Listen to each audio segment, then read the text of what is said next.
Oh, well, I like to live dangerously. Alright everyone, welcome back to Cody's Lab. Now, since a certain YouTube channel seems to need a refresher course in thermodynamics, the explosion won't be that much different from your typical underwater nuclear test. Oh, except for a tsunami 400 feet or 122 meters high that will appear on the surface of the Pacific Ocean and completely wash away Japan and all of Southeast Asia.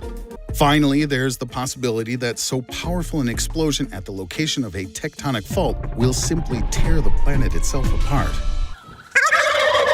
I thought I'd show you what would happen if an atomic bomb was detonated deep underwater, such as on the bottom of the Challenger Deep. Now, I don't have an atomic bomb yet, so for now I'm going to have to substitute with this little generator here.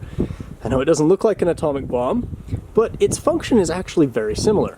You see, this thing burns a fuel, gasoline, which heats up some gases which are in the cylinder. Those hot gases are at a high pressure, and the high pressure expands to a lower pressure of the surrounding atmosphere. And it can recover work off that expansion, which it converts into electricity. Now, an atomic bomb heats up a large sphere of gases, which expands, and the work that it recovers off of that is used to destroy cities. So, you know, very simple. So let's see if this thing will run. I haven't started it in over a year. It should still function. I drained the gas out of it before I stored it. Okay. Nope. Now let's turn on the choke.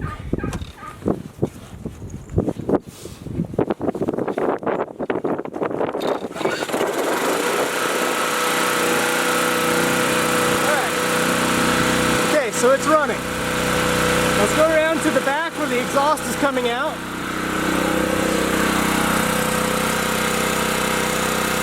Right there. So now I'm going to simulate it being underwater by putting pressure on the exhaust. You see, rather than expanding into the atmosphere, the gases are now going to be expanding into a higher pressure.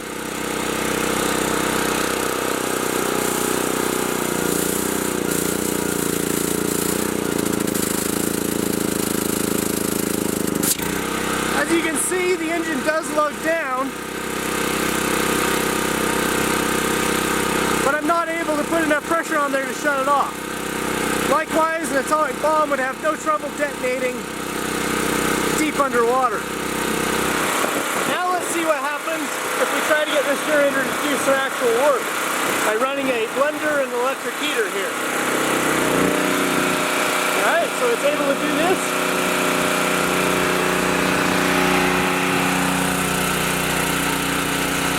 Now let's see if it'll do it when I put pressure on the exhaust.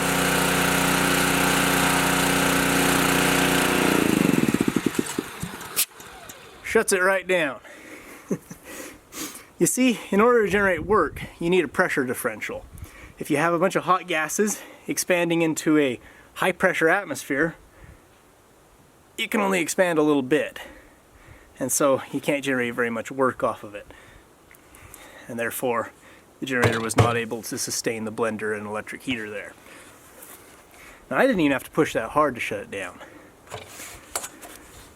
Likewise, if you detonated an atomic bomb deep underwater, it's going to detonate all right, but now the atomic bomb is heating up some water, which is turning to steam, but that steam has to expand in order to generate work. And if you are under 1,000 atmospheres of pressure, the amount of work that you're going to generate is, well, about 1,000 times less. I understand thinking that an atomic bomb detonating in the water would generate a tsunami because, you know, the energies involved, you know, theoretically are about the same as an earthquake, but the energy from the atomic bomb is entirely thermal. It has to convert that thermal energy into mechanical energy to move the water.